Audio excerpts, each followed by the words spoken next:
جس نے ضیاء النجار کا گھر جلایا سمجھو اس نے 168 اسمبلی ممبرز کے گھر جلائے۔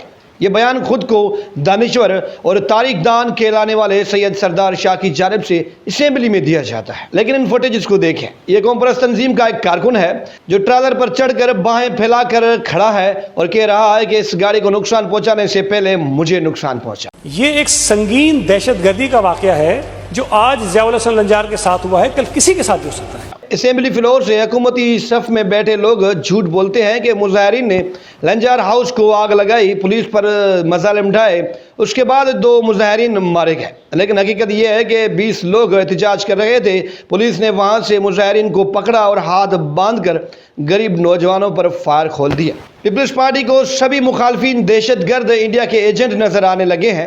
وہ جس اسمبلی فلور پر معصوم اور مظلوم بن کر تقریر کر رہے تھے، اس اسمبلی میں انہی ایجنٹس کے رہبر جی ایم سید نے پاکستان کی حمایت کی تھی۔ ہوم منسٹر کی مانے تو غلام مرتضیٰ جتوئی، مسرور جتوئی اور لیگاری برادری کے سینکڑوں لوگ غدار، ایجنٹ اور ملک دشمن ہیں۔ پاکستان پیپلز پارٹی کا دوہرا معیار دیکھیں۔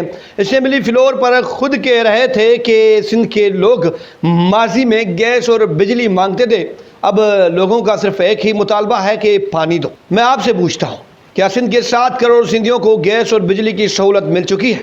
آپ اپنی حکومت اور سیاست بچانے کے لیے اپنے ہی لوگوں کے حقوق پر ڈاکہ ڈلوا رہے ہیں۔ کیا اس لیے لوگوں نے آپ کو ووٹ دیے تھے؟ یا تو آپ کو سیاست آتی نہیں یا پھر آپ نااہل ہیں۔ اتنے بڑے واقعات کے بعد بھی حکومت سندھ جوڈیشل انکوائری کی بات نہیں کرتی۔ شہداء کی ڈیڈ باڈیز اغوا کر لی جاتی ہیں۔ جن پولیس افسران کو اس کارروائی کے آرڈر دیے جاتے ہیں، وہ ڈیڈ باڈی اغوا کرتے وقت لوگوں سے کہتے ہیں کہ ہم آپ کی نسل ختم کر دیں گے۔ حیدرآباد اور مورو سے سینکڑوں افراد کو گرفتار کر لیا جاتا ہے۔ کشمیر پر بڑے بھاشن دینے والے بلاول عرفان لیگاری کی ڈیڈ باڈی اغوا کرنے والے واقعے پر ایک لفظ نہیں بولتے۔ حکومت اور پولیس کی جانب سے لوگوں پر قیامت ڈھا دی جاتی ہے، جس کا رد عمل خاتون اول آصفہ بھٹو زرداری کے قافلے کو روکنے کی صورت میں آتا ہے۔ اس واقعے کے فوراً بعد مقدمہ درج ہو جاتا ہے، لیکن شہید کی ڈیڈ باڈی اور مظاہرین پر فائرنگ کرنے والے پولیس عملداروں کے خلاف ایکشن نہیں ہوتا۔ اب لوگوں کے ساتھ آخر گیم کیا ہو رہی ہے، آئیں سمجھاتا ہوں۔ پاکستان کے آئین کے مطابق کوئی بھی عوامی نمائندہ اپنے عہدے کا حلف اٹھاتے وقت دیانتداری، غیر جانبداری اور آئین کی بالادستی کا وعدہ کرتا ہے۔ ظاہر ہے ضیاء النجار نے بھی قرآن پاک پر حلف اٹھایا ہوگا۔ چلو 2 سیکنڈ کے لیے مان لیتے ہیں کہ جو قوم پرست احتجاج کر رہے تھے وہ را کے ایجنٹ تھے، لیکن یہ کیسے ہو سکتا ہے کہ ایک ٹیررسٹ ملک دشمن بھی ہو اور وہ ملکی آئین کے تحت اپنے حقوق کی بات بھی کرے؟ پاکستان کا آئین کہتا ہے کہ اگر کوئی وزیر، خاص طور پر وزیر داخلہ، ہوم منسٹر، اپنے ذاتی معاملات کو قومی بیانیے میں شامل کر کے بغیر کسی تحقیق کے مخالفین کو غدار یا دہشت گرد قرار دیتا ہے، تو یہ عمل نہ صرف سیاسی انتقام کی بو دیتا ہے بلکہ آئینی اصولوں، شہری آزادیوں اور انصاف کی بنیادی تقاضوں کے خلاف ہے۔ جب ایک ہوم منسٹر اپنے گھر کو بچا نہ پائے، اس واقعے کی شفاف انکوائری سے پہلے ہی مخالفین کو غدار، دہشت گرد اور ایجنٹ قرار دیا جائے، اسے پاکستان کے آئین کے تحت منصب پر رہنا چاہیے یا نہیں؟ یہ بہت بڑا سوال ہے۔ لنجار ہاؤس کے جلنے کے بعد کسی نے جوڈیشل انکوائری کی بات نہیں کی۔ حکومتی صفوں میں بیٹھے لوگ مظاہرین کے غصے کو ٹھنڈا کرنے کے بجائے انہیں زیادہ غصہ دلوانے کی کوشش کرتے ہوئے دکھائی دیے۔ اسمبلی فلور پر کھڑے ہو کر انہیں غدار، دہشت گرد، نہ جانے کیا کیا ایجنٹس قرار دیتے رہے، جس کے بعد یہ واقعات رونما ہوئے۔ لیکن اب بھی مظاہرین یعنی متاثرین مطالبہ کر رہے ہیں کہ اس پورے واقعے کی جوڈیشل انکوائری کی جائے، لیکن حکومت سندھ اس پورے واقعے سے فرار ہونے کی کوشش کر رہی ہے۔ لنجار صاحب مورو واقعے کے بعد یہ بھول جاتے ہیں کہ وہ ہوم منسٹر ہیں، ان پر کیا ذمہ داریاں عائد ہوتی ہیں۔ وزیر داخلہ کو واقعے کی مکمل رپورٹ طلب کرنی چاہیے تھی، تمام فریقین سے ابتدائی معلومات لینی چاہیے تھی، پولیس، مقامی انتظامیہ، عینی شاہدین، سب سے انہیں انفارمیشن لینی چاہیے تھی تاکہ وہ جان سکیں کہ اصل میں ہوا کیا ہے۔ لنجار صاحب کو میڈیا پر آ کر عوام سے پرامن رہنے کی اور مشتعل نہ ہونے کی اپیل کرنی چاہیے تھی تاکہ مزید تصادم سے بچا جا سکے، لیکن یہاں کہانی الٹی ہے اور یہاں لوگوں کو غدار اور دہشت گرد قرار دیا جا رہا ہے۔ جانی مالی نقصان کی صورت میں فوری طور پر جوڈیشل یا پارلیمانی انکوائری کا اعلان کرنا چاہیے تھا تاکہ سچ سامنے آئے اور اعتماد بحال ہو سکے، لیکن یہاں کہانی الٹی ہے۔ یہاں اسمبلی فلور پر پیپلز پارٹی کے رہنما کھڑے ہو کر ملک دشمنی، غداری اور بغاوت کے سرٹیفکیٹ جاری کر رہے تھے۔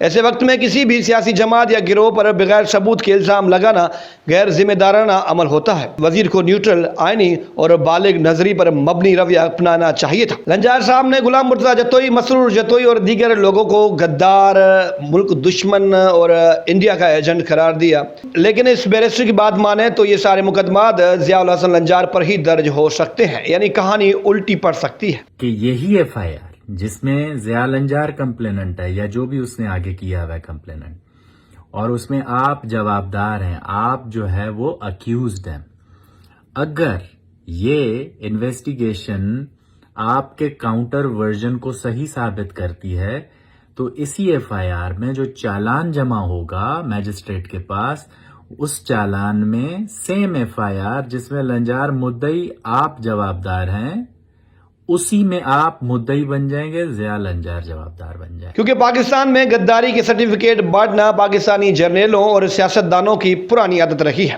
شیخ مجیب الرحمان نے جب عوامی مینڈیٹ کی بات کی تو انہیں غدار کہا گیا، ملک ٹوٹ گیا۔ ذوالفقار علی بھٹو نے جب عوامی مفادات میں فیصلے کیے تھے تو ان پر غداری اور توہین مذہب جیسے الزامات لگے تھے۔ بے نظیر بھٹو کو غدار کہا گیا، نواز شریف پر بھی یہ الزامات لگے۔ بے نظیر بھٹو کے دور میں عمران خان پر غداری اور ایجنٹس کے الزامات لگائے گئے۔ محسن داوڑ، علی وزیر، اسفندیار ولی، حسین شہید سروردی، خان عبد الغفار خان یعنی باچا خان، اکبر بگٹی، عطا اللہ مینگل، بلوچ رہنما خیر بخش مری، منظور پشتین اور دیگر پر ملک دشمن اور غداری کے الزامات لگے، لیکن تاریخ نے ایسے الزامات لگانے والوں کو بری طرح شکست دی اور یہ سب کے سب محب وطن ثابت ہوئے اور الزامات لگانے والے خوار ہوئے۔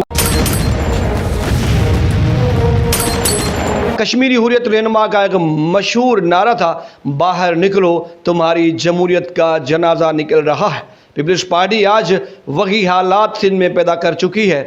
پیپلز پارٹی آج وہی کشمیریوں کی طرح سندھ کے لوگوں پر مظالم ڈھا رہی ہے، لوگوں کی ڈیڈ باڈیز اٹھا لی جاتی ہیں۔ اب میں آپ سے سوال پوچھتا ہوں کہ اگر ایک منسٹر کا گھر جلنا جو کہ ایک ڈرامائی انداز میں جلا، اس ایک منسٹر کے کنکریٹ سے بھرے گھر کو جلانے کے پیچھے کی لاجک کو سمجھنے کے بجائے، انکوائری کروانے کے بجائے، اسمبلی فلور پر کھڑے ہو کر سردار شاہ جیسے لوگ کہہ رہے ہیں کہ یہ 168 ممبرز کا گھر جل گیا، لیکن میں آپ سے پوچھتا ہوں یہی موقف اگر آپ کے اپوزیشن والے یعنی سندھ کے کامپرس، سندھ کے عام لوگ اپنائیں تو پھر آپ کا کیا ہوگا؟ آپ لوگوں کو ایک سیکرٹ بات بتاتا ہوں۔ سیکرٹ بات یہ ہے کہ اب سندھ کے لوگ پرامن احتجاج اور پرامن تحریک چلانا جان چکے ہیں۔ اب وکلا کے ببرلو دھرنے کے بعد سندھ کے لوگوں کو یہ اندازہ ہو گیا ہے کہ بغیر کسی پتھر اٹھائے اگر اپنے مطالبات منوانے ہیں تو کس طرح منوانے ہیں۔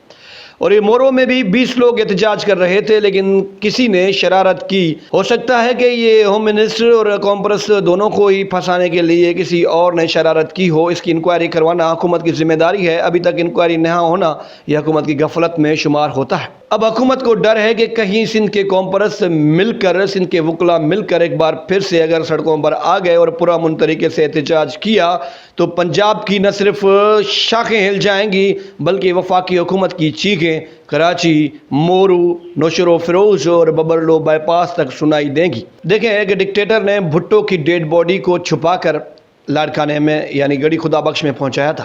آج پیپلز پارٹی جو کہ بھٹو کے نام پر سیاست کرتی ہے، آج وہی بھٹو کی جماعت کے لوگ سندھ کے شہداء کی ڈیڈ باڈیز اٹھا کر لے جاتے ہیں، اغوا کر لے جاتے ہیں۔ تو سوال تو بہت ہیں۔